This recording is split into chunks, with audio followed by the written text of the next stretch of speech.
I wanted to show you guys a quick process, drawing process that I use every day. I've been really getting into some here, crayola markers.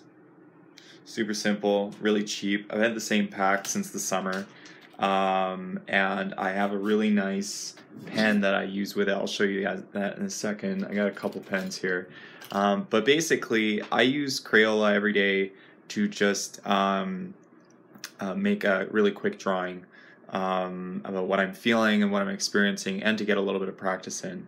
I really like them because they kind of feel like watercolor when you use two overlapping. I generally don't plan anything. I don't really have any ideas. I just kind of go with my intuition and feel into what is really fun for me. If I want to draw a square, I'll draw a square. If I want to draw a circle, I'll draw a circle.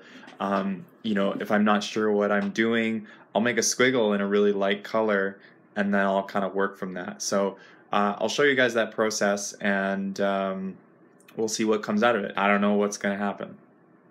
Okay. So I'm going to start off by showing you this paper. This is a new sketchbook that I have. This is one that my mom actually sent me. It's got tattered edges. It's a high cloth watercolor paper. You can see the fabric on the sides and the texture. I have not worked in this format in a while, but it feels interesting and fun. And I'm going to start off by choosing a color, and we'll see what happens. So as you can see here, I just kind of did a quick little sketch here.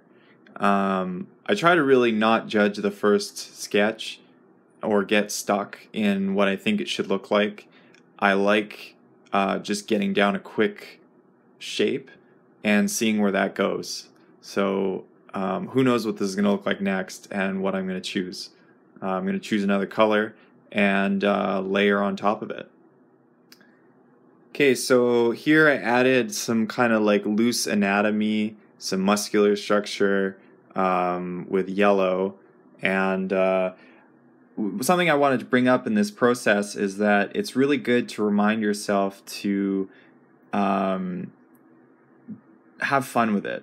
You know, the lines that you're making are not the solid lines that you're going to be using throughout the drawing. They can act as just a framework or as motion lines, and you can explore what those lines will do later on.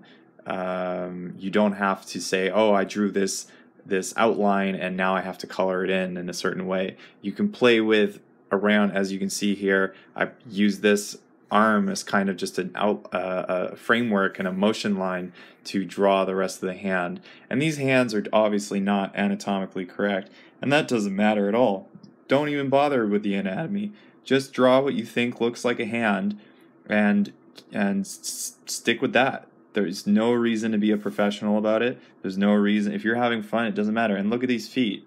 These feet do not make any sense, and that's the way I like it. I added kind of like a breast area and a larger head. We're going to see how this kind of develops, okay?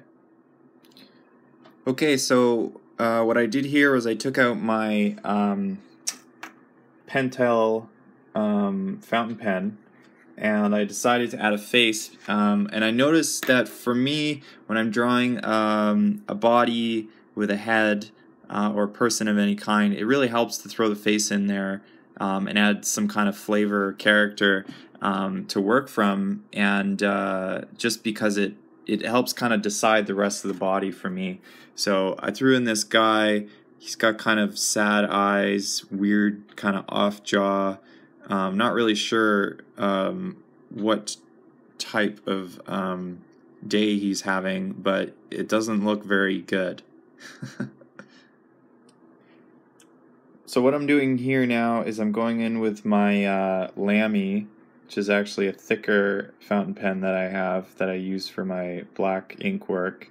And I'm going in and I'm outlining more muscular structure and adding some details to the hands and feet. I'm I'm loosely following anatomy, but I'm also just adding bulges and just kind of muscle looking areas.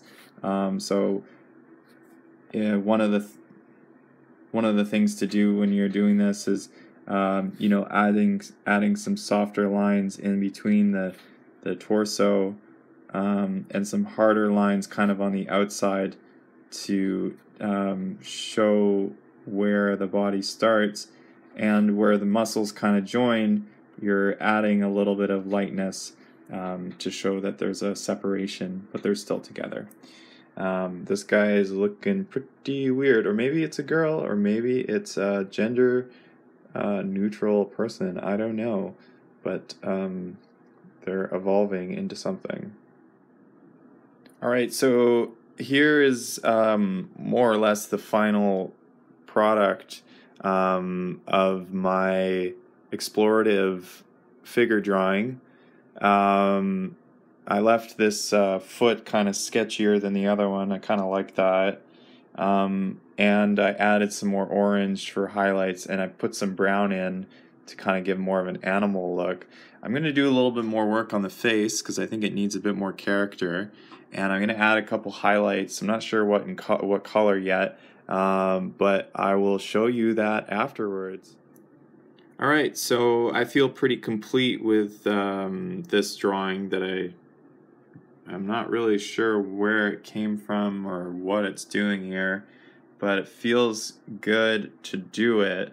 I like drawing things that are strange and uncomfortable, and I think that it's good for people to explore these weird realms within their minds.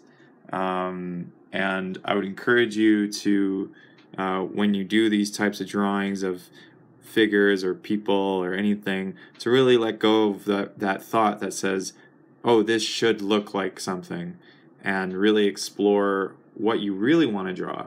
Even if it feels weird or taboo or uncomfortable, just let it out and see what it feels like afterwards and where your mind goes. Maybe you want to draw those things that feel uncomfortable. Maybe you want to do certain things that feel uncomfortable.